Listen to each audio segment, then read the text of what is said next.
Peace in from the Nerd Crib in the black holes of Dakota Territory, United States of Advertising. Stan Gibilisco here, proprietor and operator of amateur radio station W1GV, Whiskey 1, Good Vibrations. I just got done making a video about the various WSJT modes in my nerd cave downstairs. I haven't been down there a whole lot lately. Confining most of my activities to the crib here, where it's easier to heat, a little more economical, although when it's going to be 50 degrees outside you don't need a heck of a lot of heat, but I like the ambiance of the little Lopi Berkshire gas burning stove there. Makes it a little hot in here though sometimes. I just got a comment on that video about WSJT modes. If you really want to learn a lot about them, enter it into Google. Whiskey Sierra Juliet Tango, all caps, WSJT, and there's a home page there at I believe it's Princeton that goes into quite a lot of detail about the various digital modes. There are other digital modes, radio teletype, phase shift keying, and of course the oldest of all, good old Morse Code CW. And the comment that I got from one of my favorite viewers indicated that it was CW for him.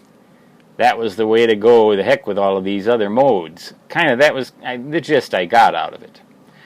Well, I always revert to CW when I actually operate because I prefer CW to operate with.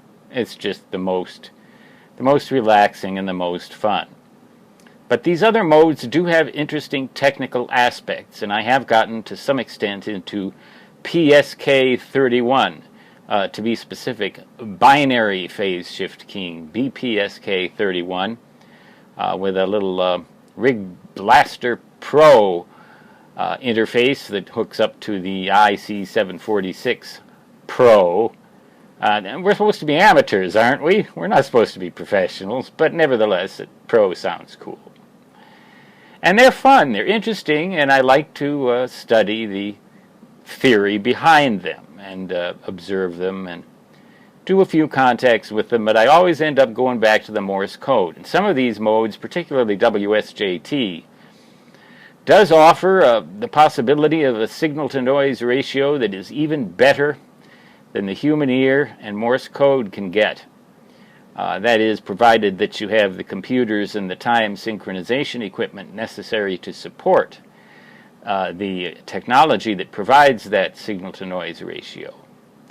But as for Morse code, it will work when everything else fails.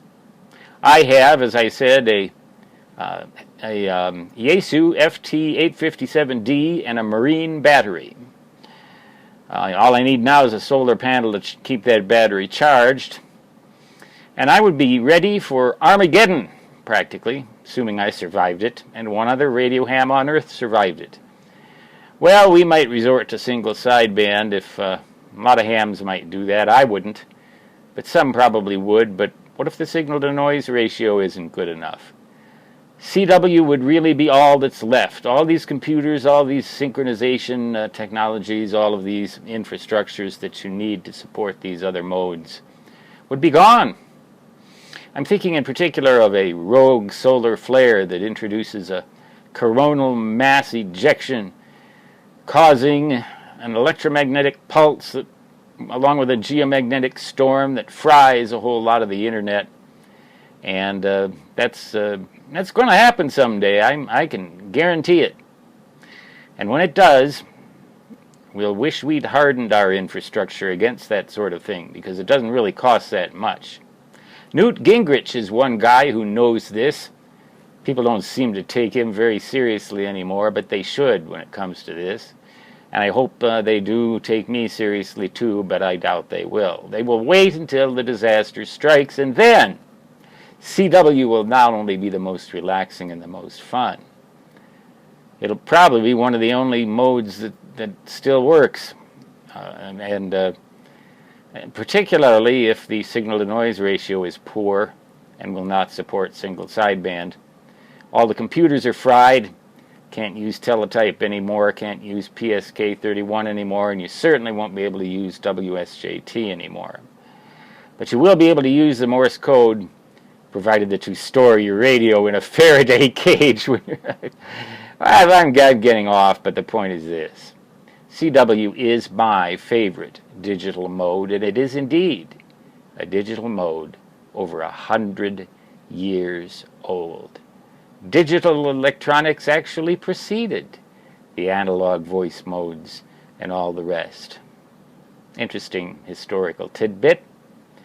From the Nerd Crib, where the location of the station Whiskey 1 Good Vibrations happens to be in the black holes of Dakota Territory, United States of Advertising, Stan Jabalisco, saying 73 and peace out. So long for now.